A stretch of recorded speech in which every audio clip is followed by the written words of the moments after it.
금융인, 기업인 여러분 반갑습니다.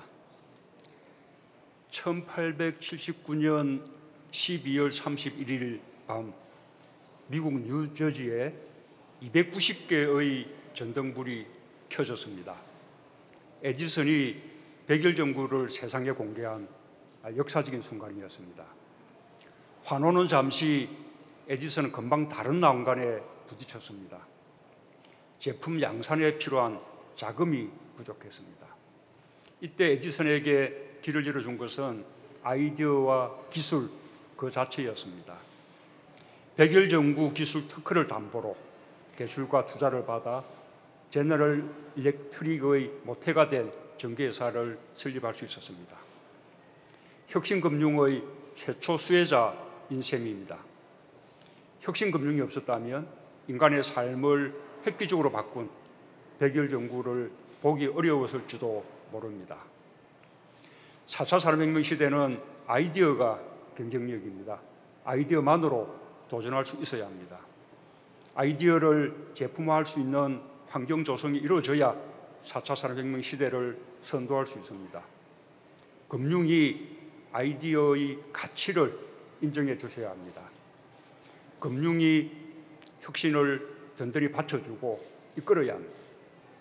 제2 벤처붐 확산을 위해서는 기업과 정부의 노력에 더해 도전을 응원하는 금융, 혁신을 장려하는 금융이 있어야 합니다. 오늘은 지난 제2 벤처붐 확산 전략에 이어 혁신 금융의 비전을 말씀드리고자 합니다. 오늘날 금융은 국민의 삶과 매우 가까워졌습니다. 과거에는 은행에 직접 가야 가능했던 일들이 지금은 스마트폰, 내 손 안의 은행으로 해결됩니다. 그만큼 물리적 거리는 가까워졌지만 마음의 거리는 여전히 멀리 있습니다. 꿈과 아이디어, 기술에 대한 자신감으로 가득 찬 창업 기업들에게 은행의 문턱은 아직도 높습니다. 이미 세계 각국은 혁신 금융에 박차를 가해 혁신 벤처 산업을 활성화하고 있습니다.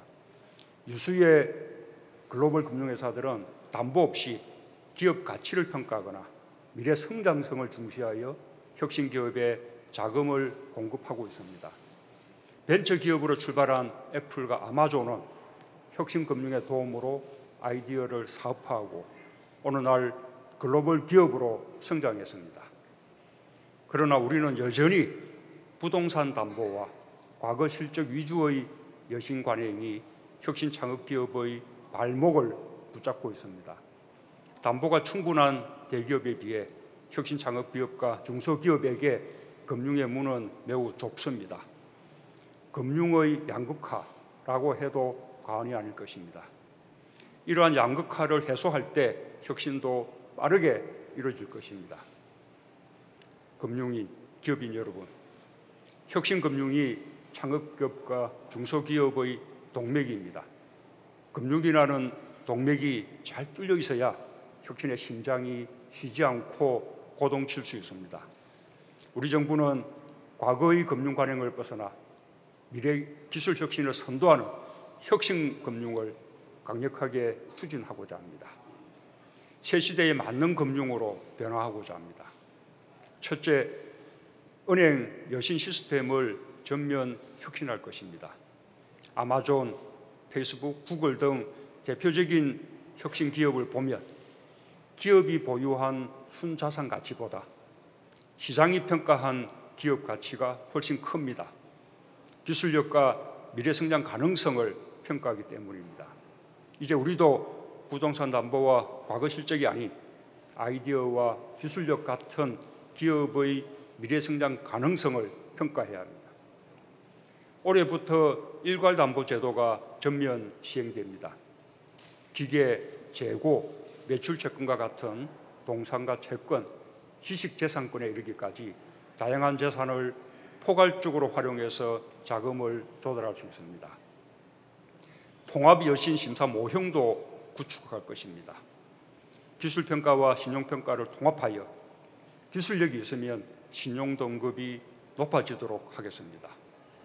기술력이 있는 창업기업의 자금 조달에 물꼬가 트일 것으로 기대합니다. 정책 금융기관부터 도입하여 민간 금융기관으로 점차 확대해 나가겠습니다.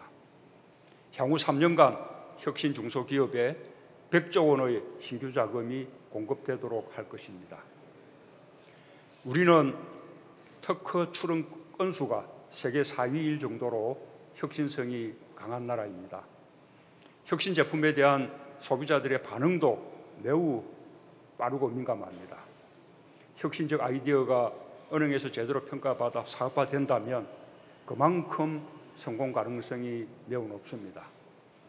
은행 여신 시스템 개혁이 혁신을 가속화해 줄 것입니다. 둘째, 혁신 기업에 충분한 모험 자본이 공급될 수 있도록 할 것입니다. 바이오 산업 등 혁신 업종의 수익성과 원천 기술, 미래 자금 조달 가능성 등을 반영한 차별화된 상장 기준을 마련하여 코스닥 상장의 문을 획기적으로 넓히겠습니다. 과거 전통 제조업 기준으로 마련된 심사 기준 때문에 거래소 상장의 문턱을 넘지 못했던 혁신 기업들이 코스닥 시장에 대거 진입하여 자금을 조달할 수 있게 될 것입니다. 지난 3년간 코스닥에 신규 상장된 바이오와 4차 산업 기업 수가 38개였는데 앞으로 3년간 80개가 더해질 것으로 예상합니다. 신속 이전 상장 제도 대상도 확대됩니다. 코넥스 기업이 코스닥으로 신속하게 도약할 수 있도록 상장 심사 기준을 완화할 것입니다. 작년에 1개에 불과했던 신속 이전 상장 기업이 2022년에는 30개로 크게 늘어날 것입니다.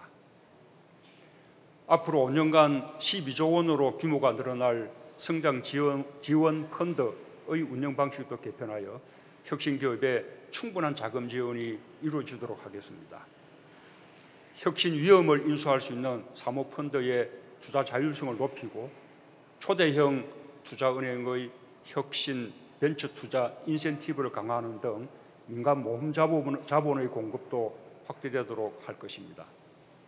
아울러 정권거래세를 단계적으로 인하하고 중장기적으로 거래세와 자본이득세 간 역할 조정 방안도 마련하겠습니다. 자본시장 세제도 모험자본 투자에 도움이 되도록 개편할 것입니다. 규제 입증 책임 전환 제도를 통해 모험자본 투자에 걸림돌이 되는 금융규제도 과감히 걷어내겠습니다. 셋째, 제조업과 서비스 산업 혁신을 위해 필요한 자금을 충분히 공급하겠습니다. 제조업과 서비스 산업에 대한 선제적 지원은 중소 중견기업을 고도화하고 R&D를 강화할 수 있는 기회를 제공할 것입니다. 향후 3년간 주력산업 중소 중견기업에 대해 12조 5천억 원 규모의 정책 자금을 지원하겠습니다. 최대 15년 만기의 초장기 자금을 공급하여 기업들이 장기적으로 구조개혁을 추진할 수 있게 할 것입니다. 신규 일자리 4만 개가 만들어질 것으로 기대합니다. 자본시장을 통한 기업 구조 조정 활성화를 위해 현재 1조 원 규모의 기업 구조 혁신 펀드도 5조 원까지 단계적으로 확대할 것입니다. 관광, 보건의료, 콘텐츠, 물류 등 유망 서비스 산업에 대해서도 향후 5년간 60조 원의 규모의 정책 자금을 지원하여 서비스 산업 혁신을 위한 마중물이 되도록 하겠습니다. 서비스 산업 분야에서 향후 5년간 13만 개 일자리 창출을 기대합니다. 혁신을 추진하는 과정에서 실패가 있을 수 있고 또 금융기관의 손해도 발생할 수 있습니다. 정부는 금융감독 방식을 혁신 친화적으로 개선할 것입니다. 금융회사가 혁신산업을 적극 지원하면서 발생한 손해에 대해서는 해당 임직원의 고의, 중과실에 의한 것이 아니면 적극적으로 면책하겠습니다. 금융인, 기업인 여러분, 그간 금융에 대해 햇볕 날 때 우산을 빌려주고 비 올 때 우산을 걷어간다는 뼈아픈 비판이 있었습니다. 이제는 달라져야 합니다. 비 올 때 우산이 되어주는 따뜻한 금융이 되고, 한 걸음 더 나아가 비구름 너머에 있는 미래의 햇살까지도 볼 수 있는 혁신금융이 되길 기대합니다. 여기 계신 금융인 여러분께서 혁신을 위한 노력에 적극 동참해 주실 것을 요청드립니다. 이미 금융인 여러분은 은행권의 결제 시스템을 개방하고 포용적 금융을 확대하고 있습니다. 더 나아가 주시기 바랍니다. 벤처 중소기업인 여러분도 금융업계의 노력에 화답하여 혁신에 더욱 앞장서 주시길 당부드립니다. 정부도 시스템을 개선하고 정책금융을 통한 마중물 역할을 강화하는 등 금융과 기업인의 혁신을 적극 지원하겠습니다.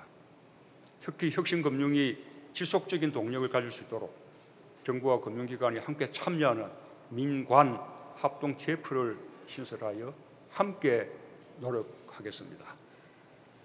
지금 이 자리에는 우리 여당의 원내대표, 또 정치회기 의장, 기재위, 또 정무위 위원장님과 위원님들도 함께하고 계십니다.